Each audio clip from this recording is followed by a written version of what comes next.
আজকে হাদি হত্যার পরে আমাদের শোবিজের যারা তারকা আছেন তারা কজন মুখ খুলেছেন? একেবারেই নিতেন। আমাদের সবচেয়ে বড় নায়ক, সিনেমার সবচেয়ে নাটকের বড় অভিনেতা লিখেছেন কিছু?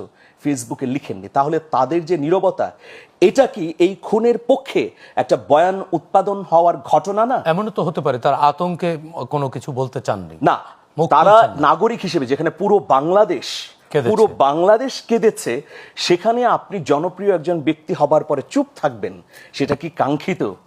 সেটা অবশ্যই কাঙ্ক্ষিত না। মানে আমি কেন বলছি যে দেখুন, আমি কেন এই কথা বলছি যে কালচারাল ফ্যাসিজম, ফ্যাসিস্ট জার্নালিজম আমাদের এই সমাজটাকে এমনভাবে কলুষিত করেছে যে এখন আমাদের চোখের সামনে দেখতে হচ্ছে যে এইসব মবের ঘটনা।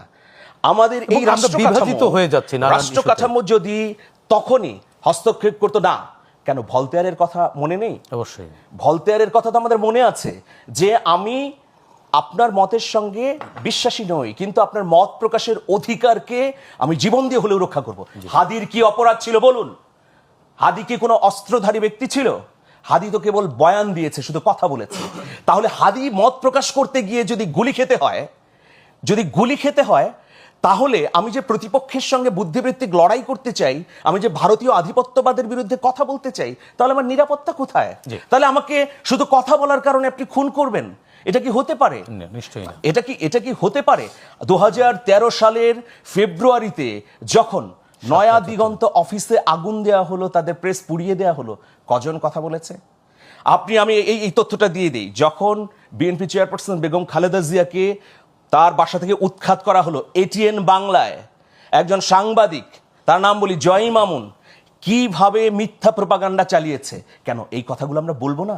পর্যালোচনায় আনতে হবে না? অবশ্যই। শুধু আমি এই সময়কে তো পর্যালোচনা করবো না, আমার এখানে তো খেপে যাওয়ার কোনো কারণ নেই।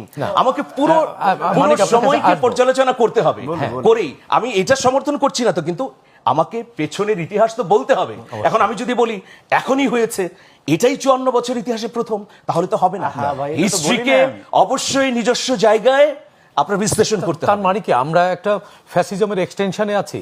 ফ্যাসিজম উইদাউট এ ফ্যাসিস্ট, এরকম একটা সময় আমরা সেটা ফ্যাসিস্টদেরকে আমরা নির্মূল করতে পারিনি। এটা আমাদের ব্যর্থতা।